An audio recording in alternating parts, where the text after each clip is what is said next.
नमस्कार। शब्दघोष के जनसरोकार में आपका स्वागत है। मैं मोहन लाल मोदी अब चुनावी चकलस में प्रवेश करने जा रहा हूं और जैसा कि सभी जानते हैं, अब तक मध्य प्रदेश में जो सबसे ज़्यादा घमासान चुनाव पूर्व देखने को मिल रहा है वो गुना जिले की चाचौड़ा विधानसभा सीट में है। सभी जानते हैं भाजपा ने जो प्रथम लिस्ट जारी की है अपने प्रत्याशियों की, उसमें गुना जिले में एक सीट घोषित की गई है जो है चाचौड़ा विधानसभा क्षेत्र में, और उन्होंने अपना प्रत्याशी बनाया है श्रीमती प्रियंका मीना को। अब ये टिकट होने से चाचौड़ा की भाजपा में, मैं इसे भाजपा नहीं कहूँगा, इसे एक खेमे में जिसे कहते हैं श्रीमती ममता मीना का खेमा, उसमें घमासान की स्थिति बहुत स्पष्ट, बहुत क्लियर दिखाई देने लगी है और बगावती सुर स्पष्ट देखे जा रहे हैं। जहाँ तक श्रीमती ममता मीना की बात है तो वो पूर्व में एक बार विधानसभा चुनाव हार चुकी हैं, एक बार जीती और फिर हार गई। इस बार उनकी रेटिंग इतनी नकारात्मक जा रही थी कि उनका जीतना असंभव प्रतीत हो रहा था भाजपा को। नीचे के सूत्र जनधारणा भी यही कह रही थी कि यदि लक्ष्मण सिंह जो कांग्रेस प्रत्याशी संभावित हैं उनको वॉकओवर देना है तो ममता मीना को भाजपा टिकट दे दे, लक्ष्मण सिंह सहज भाव से चुनाव जीत जाएंगे। शायद यही वजह रही, यही सर्वे का परिणाम रहा कि भाजपा ने अब ममता मीना को चौथा अवसर ना देते हुए श्रीमती प्रियंका मीना को टिकट देने का मन बनाया और टिकट दे दिया है। अब बात आती है कि ममता मीना का रुख क्या रहेगा, तो इस बारे में उनके पति पत्रकारों के सामने बोल चुके हैं कि यदि ममता मीना को टिकट नहीं मिला तो वो निर्दलीय चुनाव लड़ेंगी।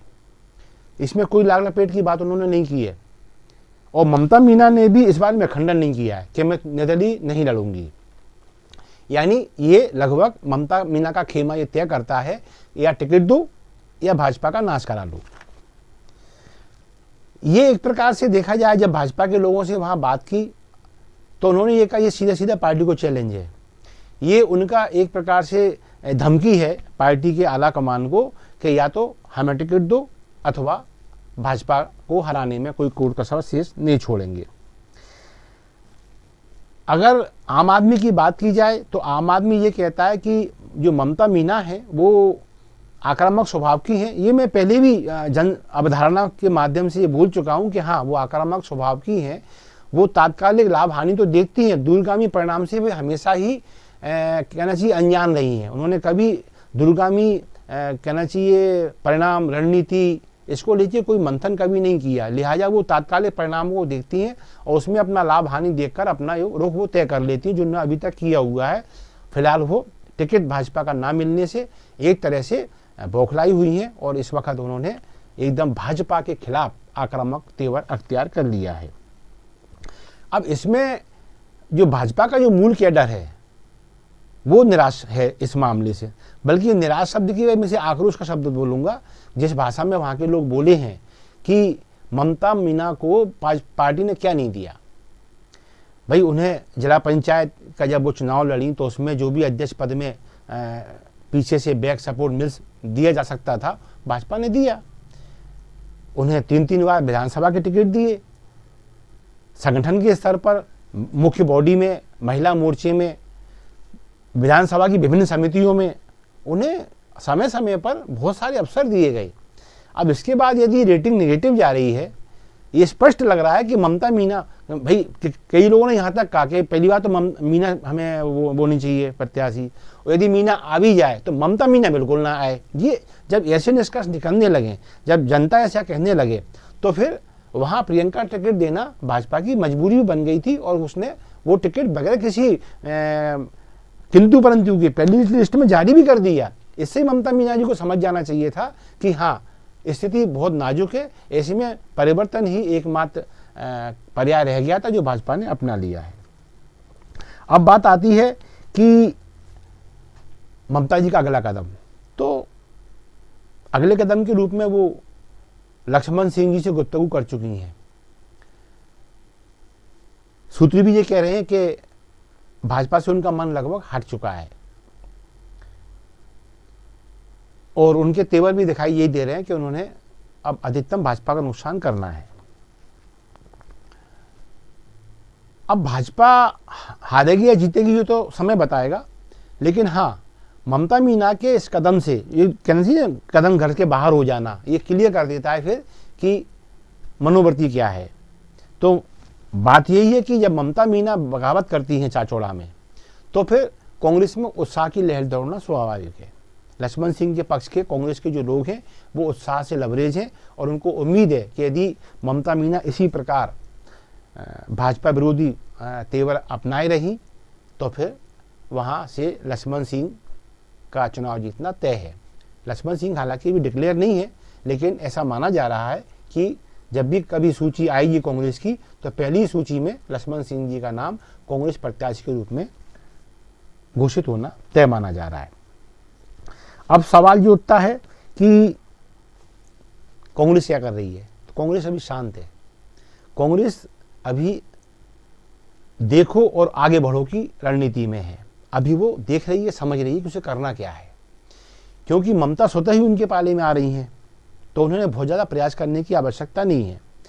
अब इस बारे में जब मीना समाज में बात की गई तो मीना समाज का कहना ये है कि हाँ, ये समाज कभी एक खेमे में रहा ही नहीं, ये हमेशा दो खेमे में रहा है, एक गरम दल एक नरम दल।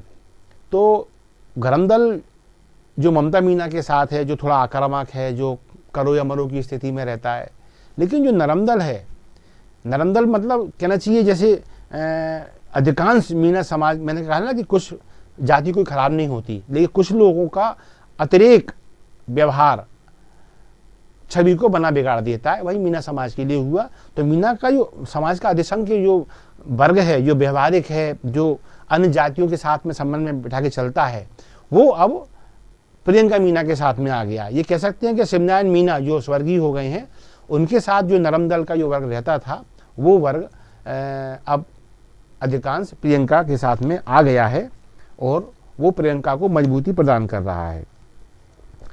अब बात ये आती है कि प्रियंका क्या कर रही हैं। तो प्रियंका मीना के बारे में जो लोग कह रहे हैं, तो प्रियंका इस वक्त बहुत ज़्यादा हवाबाजी में, बहुत ज़्यादा हुल्लड़बाजी में उनका भी कार्यक्रम, उनका चुनाव प्रचार दिखाई नहीं दे रहा है।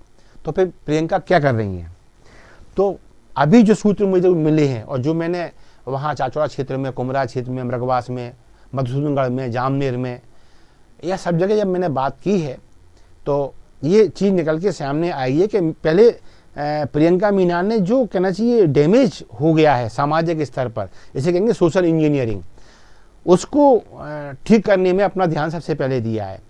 तो जो मुझे सूचनाएं मिली है वो यही है कि अभी वो जो विभिन्न जातियों के जो मुखिया हैं उनसे मिलने का उन्होंने क्रम शुरू कर दिया है और कुछ जगह पहुंच गई हैं, कुछ जगह पहुंच रही हैं और हर जगह ये विश्वास दिलाया जा रहा है कि मीना समाज को लेके एक जो कहना चाहिए नकारात्मक तस्वीर है वो बना के स्थायी रूप से ना रखी जाए। आने वाले समय में मीना समाज का आपको वो स्वरूप देखने को मिलेगा जो सभी जातियों और समाजों के साथ मिलने और मिलकर चलने में अपना विश्वास रखता है।